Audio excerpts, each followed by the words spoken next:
Rahul Gandhi.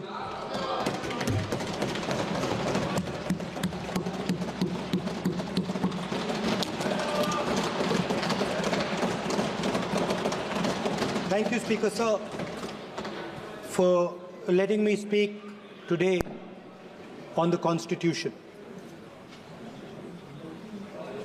Speaker Sir, in my last few speeches, I spoke about the concept of Abhay Mudra, the concept of fearlessness,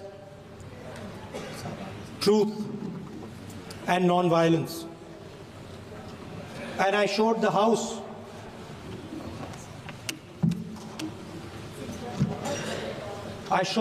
images of our different religions displaying this Abhay Mudra.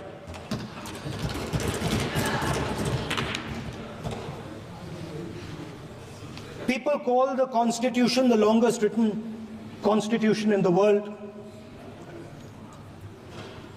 But the Constitution contains a set of ideas from one philosophy of our nation, one central philosophical set of ideas of our nation. When we look at the Constitution and we open the Constitution, we can hear the voice and the ideas of Ambedkar, of Mahatma Gandhi, of Jawaharlal Nehru. But where did those ideas come from? Those ideas came from an old, profound tradition in this country.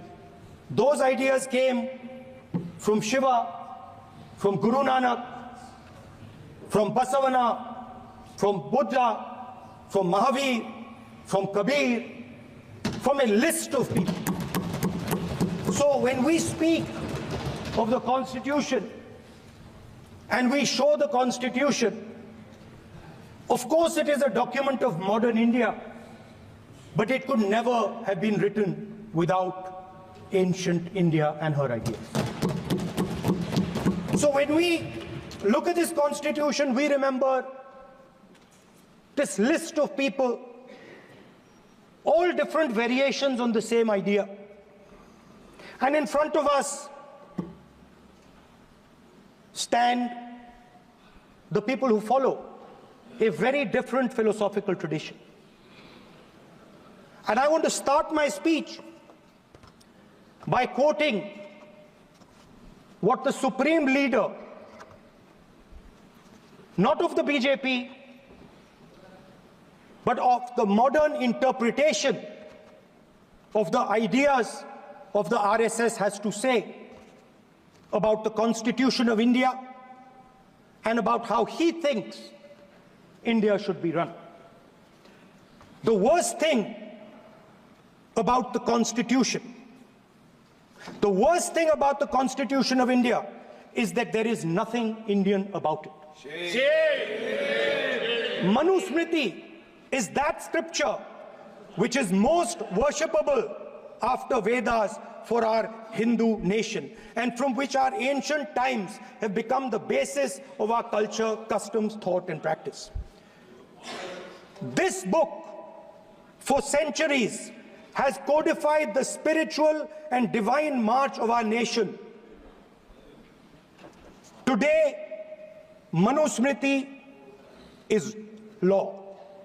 These are the words of Savarkar. Mr. Savarkar has clearly stated in his writings that there is nothing Indian about our Constitution. He has clearly stated that the book India is run by should be superseded by this book. And this is what the fight is about. Now, it's nice that all of you are so-called defending the Constitution. But I want to ask you, do you stand by your leader's words? Yes. Do you support your leader's words? Because when you speak in Parliament about protecting the Constitution, you are ridiculing Savarkar, you are abusing Savarkar, you are defaming Savarkar. I'd like to quote also in Hindi. Bharat के संविधान के बारे में सबसे बुरी बात तो यह है कि इसमें कुछ भी भारतीय नहीं है। भारत के संविधान के बारे में सबसे बुरी बात तो यह है कि इसमें कुछ भी भारतीय नहीं है। यह आपके नेता ने कहा था, जिसकी आप पूजा करते हैं। Speaker sir, I described in my first speech the idea of a battle taking place. I described the Mahabharata, described Kurukshetra. There is a battle taking place today in India. And on this side are the defenders of the idea of the Constitution. And from each state we have one. If you ask us Tamil Nadu, we will tell you Periyar. If you ask us Karnataka, we will say Basavana. If you ask us Maharashtra, we will say Phule ji, Ambedkar ji. If you ask us Gujarat, we will say Mahatma Gandhi. आप speaker को You praise these people. You praise these people hesitatingly because you have to. But the truth is that you want India to be run the way it used to be run. जैसे हिंदुस्तान पहले चलाया जाता था, वैसे ही आप हिंदुस्तान को चलाना चाहते हो। मैं बता रहा हूं, आ रहा हूं। पेशेंस रखिए थोड़ी, इतना एक्साइटमेंट नहीं होना चाहिए। स्पीकर सर, जब मैं छोटा था दिल्ली में, स्पीकर सर, दिल्ली के चारों ओर जंगल हुआ करता था। जो आज यहां रहते हैं उनको ताजुब होगा कि एम्स के बिल्कुल बगल में जंगल शुरू होता था।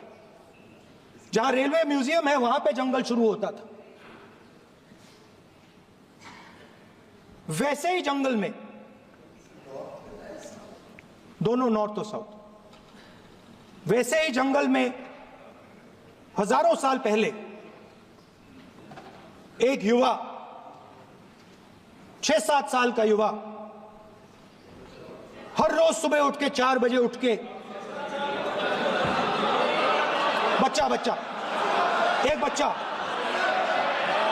बच्चा, वाह बहुत बढ़िया, एक बच्चा 4 बजे उठ के तपस्या करता था। हर रोज सुबह तपस्या, हाँ, हर रोज सुबह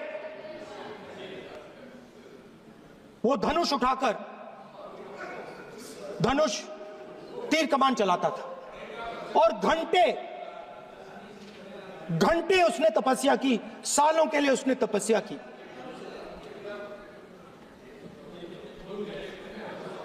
पास लोगों को पता लगने लगा कि लड़का है। यही तो आप नहीं समझ सकते हो, यही तो प्रॉब्लम है। धनुष में तपस्या है, मनरेगा के काम करने में तपस्या है। तपस्या का मतलब शरीर में गर्मी पैदा करना, समझिए। हाँ, तब का ये मतलब है, तपस्या का ये मतलब है। तो ये तपस्या कर रहा था, लोगों को पता लगा और वो गुरु के पास गया। लड़के का नाम एकलव्य था और वो गुरु के पास गया और उसने कहा, गुरु द्रोणाचार्य जी, मैं सालों से धनुष चलाना सीख रहा हूं, मैंने अपनी पूरी शक्ति इसमें डाली है।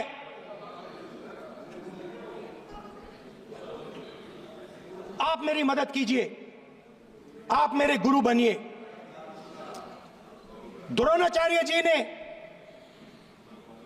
एकलव्य को कहा कि आप ऊंची जात के नहीं हो, आप ऊंची जात के नहीं हो, आप द्विजा नहीं हो। मैं आपका गुरु नहीं बनूंगा, यहां से तुम चले जाओ। और एकलव्य चला गया। फिर से एकलव्य ने तपस्या शुरू की, फिर से तपस्या शुरू की। कुछ साल बाद द्रोणाचार्य जी और पांडव उसी जंगल से निकले। एक कुत्ता भौंक रहा था, कहानी आपने सुनी है, सुना देता हूं। कुत्ता भौंक रहा था, अचानक कुत्ते की आवाज शांत हो गई। द्रोणाचार्य जी और पांडव पास गए और उन्होंने देखा कि तीरों के जाल में कुत्ता फंसा हुआ था।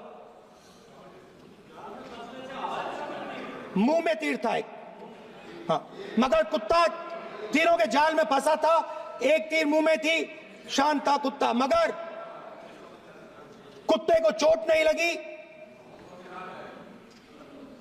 एकलव्य ने अहिंसा के साथ कुत्ते को शांत किया था। द्रोणाचार्य जी आते हैं और एकदम पूछते हैं, तुम्हें यह किसने सिखाया? एकलव्य जवाब देता है, द्रोणाचार्य जी,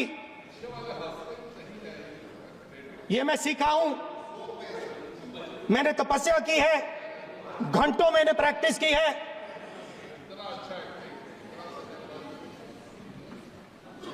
आपने मुझे गुरु बनने से मना किया था, तो मैंने एक मूर्ति, मट्टी की मूर्ति सामने रखी और मैंने प्रैक्टिस की और मैं सीखा। द्रोणाचार्य जी खुश नहीं हुए। द्रोणाचार्य जी ने एकदम कहा, तुम्हें मुझे गुरु दक्षिणा देनी है। नहीं नहीं, ये आपकी स्टोरी है, ये आपकी स्टोरी है। मेरी स्टोरी है कि द्रोणाचार्य ने पूछा।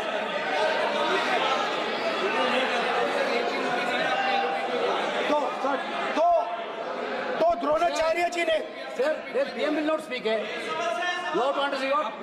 If you are not giving order, Prime Minister has to speak. That you have to understand. If you are not giving protection, if you are not giving protection to LOP, then Prime Minister has to speak here. I will tell you. We will be very clear. ठीक है sir. माननीय सदस्य, आपको मैंने कई बार कहा, आप धमकी शब्दों में मत बोला करिए। एक मिनट क्या थी? द्रोणाचार्य जी संसदीय ने, कार्य मंत्री बोले, कितने डिस्टर्बेंस कर रहे थे। द्रोणाचार्य जी ने कहा कि मुझे आप गुरु दक्षिणा दीजिए। मेरी स्पीच ले ली आपने। तो द्रोणाचार्य जी ने उनसे कहा कि गुरु दक्षिणा के लिए मुझे तुम्हारा हुनर, तुम्हारा भविष्य, तुम्हारा अंगूठा चाहिए। और एकलव्य ने अंगूठा काट के द्रोणाचार्य को दे दिया।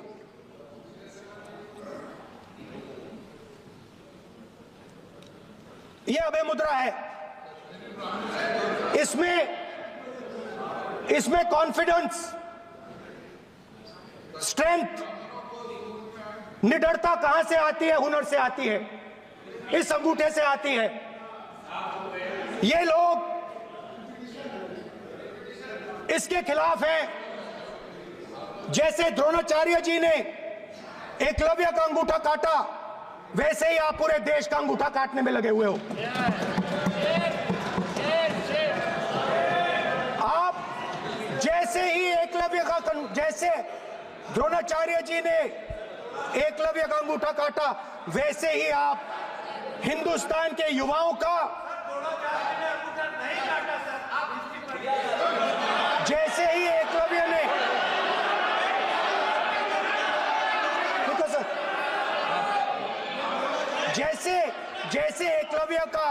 अंगूठा काटा गया, वैसे ही आप हिंदुस्तान के युवाओं का, सबका अंगूठा काटते हो। जब आप अदानी जी को धारावी देते हो, तो आप धारावी के जो एंटरप्रेन्योर्स हैं, जो स्मॉल एंड मीडियम बिजनेसेस हैं, उनका आप अंगूठा काटते हो। जब आप हिंदुस्तान के पोर्ट्स, एयरपोर्ट्स, डिफेंस इंडस्ट्री, ये सब जब आप अदानी को देते हो,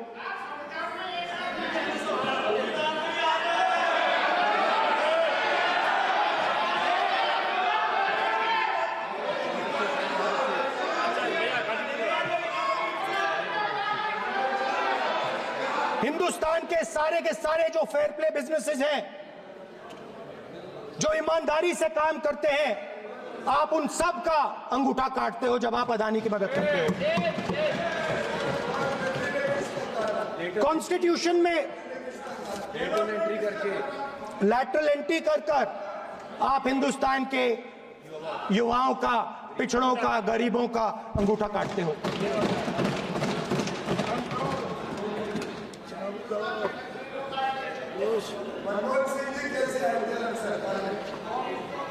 सर, स्पीकर सर, जैसे एकलव्य ने प्रैक्टिस की थी, वैसे ही हिंदुस्तान के युवा सुबह उठकर 4 बजे उठकर अलग अलग एग्जाम्स की तैयारी करते हैं। आपने देखा होगा, पहले हजारों युवा सुबह उठकर रनिंग करते थे, वेट ट्रेनिंग करते थे आर्मी में जाने के लिए। जब आपने अग्निवीर लागू किया तो आपने उन युवाओं की उंगली काटी। जब आप पेपर लीक कराते हो, 70 बार आपने पेपर लीक करवाया है, तब आप हिंदुस्तान के युवाओं के का अंगूठा काटते हो।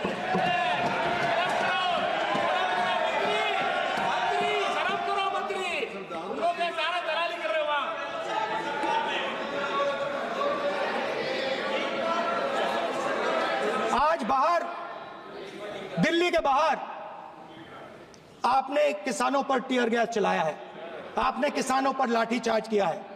किसान आपसे एमएसपी मांगते हैं, सही दाम मांगते हैं, मगर आप अदानी को फायदा पहुंचाते हो, अंबानी को फायदा पहुंचाते हो और किसान का अंगूठा काटने का काम करते हो। देखिए, हम कहते हैं अभय मुद्रा, हम कहते हैं डरो मत, आप कहते हो हम आपका अंगूठा काट देंगे। ये फर्क है। एक तरफ कौन सर बोलिए। मेरे कहना है कि हम एक मिनट प्लीज बैठिए, आप बैठिए, प्लीज बैठिए, आप बैठिए। आज हम भारत के संविधान की 75 वर्ष की गौरवशाली यात्रा कर रहे हैं और कल भाई ये चर्चा हुई थी कि हम संविधान की चर्चा करते समय उसकी उच्च कोटि की ये अपेक्षा है। आप स्पीकर सर, आप राष्ट्रपति नहीं है। कॉन्स्टिट्यूशन में कहीं नहीं लिखा है कि मोनोपोली होनी चाहिए। कॉन्स्टिट्यूशन में कहीं नहीं लिखा है कि पेपर लीक होना चाहिए। कॉन्स्टिट्यूशन में कहीं नहीं लिखा है कि अग्निवीर होना चाहिए। कॉन्स्टिट्यूशन में ये सब नहीं लिखा है, इसलिए मैं यहाँ रेज कर रहा हूँ। कॉन्स्टिट्यूशन में नहीं लिखा है कि हिंदुस्तान के युवाओं का अंगूठा काटना चाहिए, उनका जो हुनर है उनसे छीना जाना चाहिए।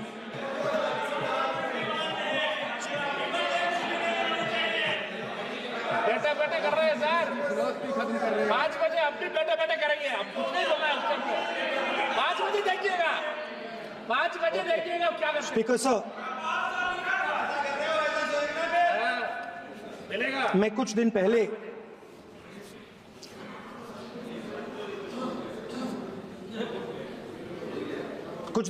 मैं हाथरस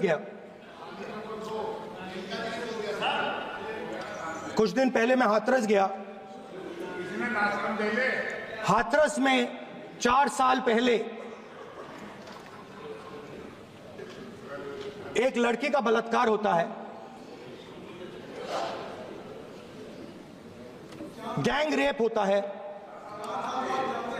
3-4 लोग गैंग रेप करते हैं। मैं 2-3 दिन पहले उस लड़की के परिवार के घर में गया।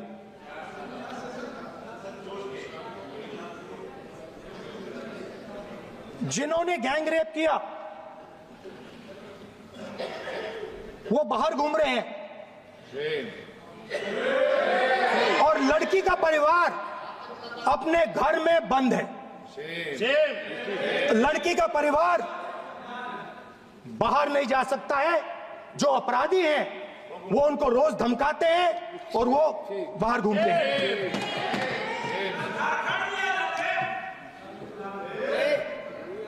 परिवार ने मुझे बताया कि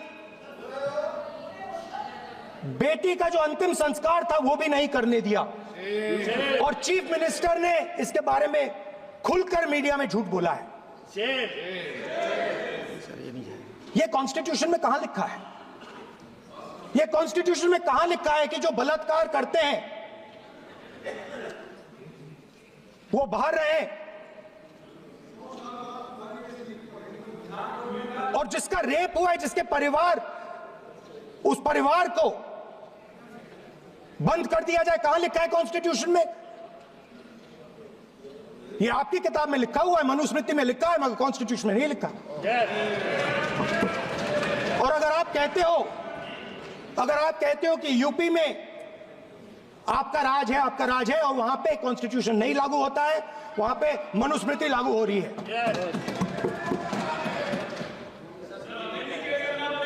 परिवार ने मुझे कहा कि यूपी की सरकार ने उन्हें वायदा किया था, कहा था कि हम आपका रिलोकेशन करेंगे, आपको कहीं और रहने की जमीन देंगे। आज तक 4 साल हो गए हैं, आज तक उनका रिलोकेशन नहीं किया गया है। और हर रोज उन्होंने मुझे फोटो दिखाई, वो बाहर निकलते हैं और जिन्होंने बलात्कार किया वो धमकाते हैं उनको। तो मैं इस हाउस में कहना चाहता हूं कि अंबेडकर जी के संविधान वाले लोग, इंडिया गठबंधन वाले लोग, हम सब मिलकर उस परिवार का रिलोकेशन हम करेंगे अगर आप नहीं करोगे तो। और हिंदुस्तान के हर गरीब व्यक्ति को हम ये कहना चाहते हैं, आपकी रक्षा कॉन्स्टिट्यूशन करता है और ये बीजेपी के लोग कॉन्स्टिट्यूशन पर 24 घंटा आक्रमण करते रहते हैं। कॉन्स्टिट्यूशन में लिखा है prohibition of discrimination on grounds of religion, race, caste, sex और place of birth. The state shall not discriminate against any citizen on grounds only of religion, race, caste, sex, place of birth, or any of them. Some days back, youngsters from Sambal came to see me. Innocent people, they had done nothing. They were just, वो बस पास में थे, 5 लोगों को गोली मार के हत्या कर दी। ये कहां लिखा है कॉन्स्टिट्यूशन में? ये कहां लिखा है कॉन्स्टिट्यूशन में? तो लिखा है prohibition of discrimination of grounds of religion. और जहां भी आप जाते हो, एक धर्म को दूसरे धर्म से लड़ाते हो, नफरत फैलाते हो। कहां लिखा है कॉन्स्टिट्यूशन में? कहां लिखा है कॉन्स्टिट्यूशन में कि एक धर्म को दूसरे धर्म से लड़ाना है? कहां लिखा है कॉन्स्टिट्यूशन में कि दलित परिवार को बंद करके अंदर रखना है और उनके अपराधियों को बाहर घूमने देना है? कौन से कॉन्स्टिट्यूशन में लिखा है? मुझे दिखाइए।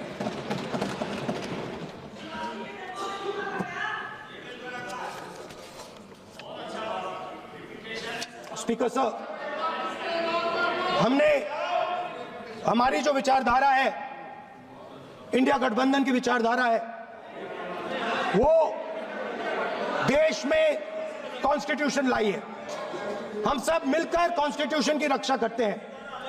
अंबेडकर जी ने कहा था, if there is political equality but no social and economic equality, political equality will be destroyed. ये अंबेडकर जी के शब्द हैं और आज ये बात सबके सामने है